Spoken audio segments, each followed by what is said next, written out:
আব্বা একদিন একটা প্যান্ট পরে আসছে।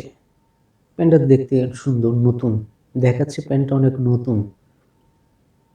আমি আব্বাকে বললাম, আব্বা তুমি কি নতুন করে প্যান্ট বানাইছো? আমার জন্য আনো নাই? আমার জন্য একটা প্যান্ট নিয়ে আসো নাই? তুমি নতুন প্যান্ট বানাইছো? আব্বা বললো, এটা নতুন বানাই নাই তো, নতুন বানাই নাই। এই যে দেখা যাচ্ছে নতুন, অনেক নতুন প্যান্ট, চকচক করছে। আমি তখন ছোট, ছোট বলতে আমি তখন ক্লাস 8-এ পড়ি মনে হয়, 8-এ পড়ি। আমি বললাম যে, আব্বা তোমার এই যে প্যান্টটা নতুন দেখাচ্ছে, তুমি নতুন প্যান্ট বানাই নিয়ে আসছো, আমার জন্য তুমি প্যান্ট আনো নাই? তো বললো যে তোর জন্য নিয়ে আসছি। আচ্ছা, আমি পেলাম।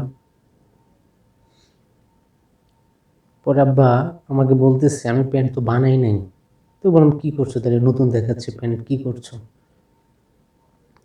আব্বা বলতেছে যে, এই কালারের যে প্যান্টটা ছিল, এই প্যান্টটা উল্টো করে, সেলাই খুলে উল্টো করে আবার নতুন করে সেলাই করেছি।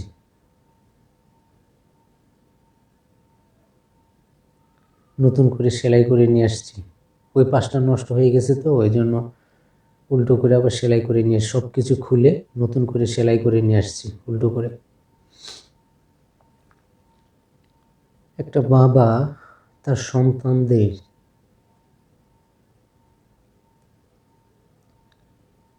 কখনো চায় না যে একটু অপূর্ণ রাখতে, কখনোই চায় না একটা সন্তানকে সব অপূর্ণ রাখতে। সে চায় তার সর্বোচ্চটা দিয়ে তার সন্তানকে ভালো রাখার জন্য, সব সময় চায়।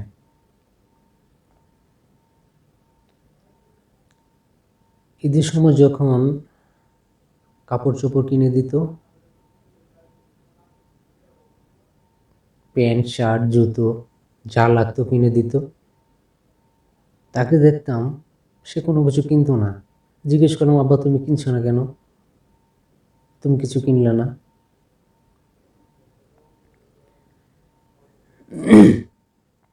সে বললো, আমার লাগবে না, আমি তো কিনছি, আমি ঈদের পরে কিনবো নি।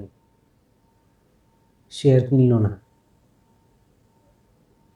সে চাইতো যে আমি একটা না কিনে একটা বেশি আমাকে কিনে দিবে, এটা তার ইচ্ছা ছিল।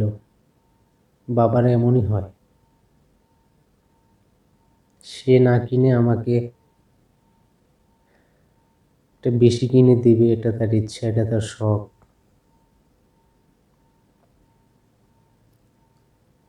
প্রত্যেকটা বাবা তার সন্তানকে যেভাবে আগলে রাখে, পৃথিবীর কোনো মানুষ পারে না সেভাবে আগলে রাখতে।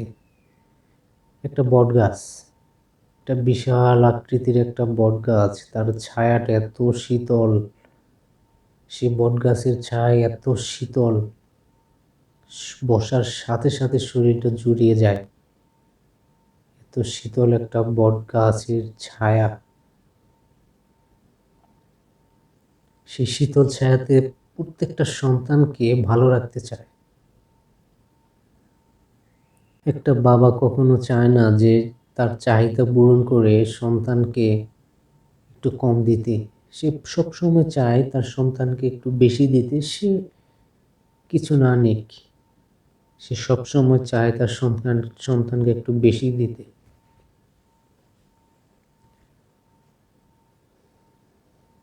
2017 সালের জুন মাসের 7ম রোজায় বাবা যখন দুনিয়া ছেড়ে চলে গেল, আর এখন প্রায় 8টা বছর, কেউ তো একবারও বলে না তার মতো করে যে তোর কি লাগবে আই কিনে দে। কখনো বলবেও না কেউ। ছায়াটা যখন চলে গেছে, ওই ছায়ার মতো কোনো ছায়া আর দুনিয়ায় রেখেই যায় নাই, রেখে যেতে পারেও না। ওই ছায়ার মতো ছায়া কেউ রেখে যেতে পারেও না, আমার শীতল ছায়া। এখন ফিল হয় যে তাকে কতটুক দিতে পেরেছি। আমাকে বা আমাদের মতো সন্তান যারা আছে আমাদেরকে যতটুকু দিয়ে গেছে তার সর্বোচ্চটা দিয়ে এখন আমরা তাকে কতটুকু দিতে পেরেছি, কতটুকুই বা পারছি।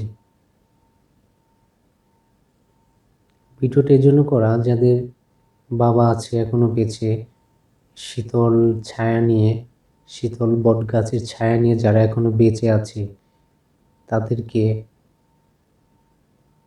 সে সম্মানটুকু দিয়ে ভালো রাখার চেষ্টা করবেন। সে ছায়াটা যদি একবার চলে যায়, ছায়াটা, সেই শীতল ছায়াটা কখনো আর খুঁজে পাবেন না, কারো মধ্যেই না। যত আপনজন থাক, ওই বাবার শীতল ছায়াটা আপনি কারো কাছে খুঁজে পাবেন না, কারো কাছে না। এর জন্য তাকে একটু ভালো রাখার চেষ্টা করবেন, যেন সে একটু সন্তুষ্টি নিয়ে বেঁচে থাকতে পারে, আপনার প্রতি একটু সন্তুষ্টি নিয়ে বেঁচে থাকতে পারে, সেই চেষ্টাটাই করবেন। ধন্যবাদ সবাইকে। আল্লাহ হাফেজ।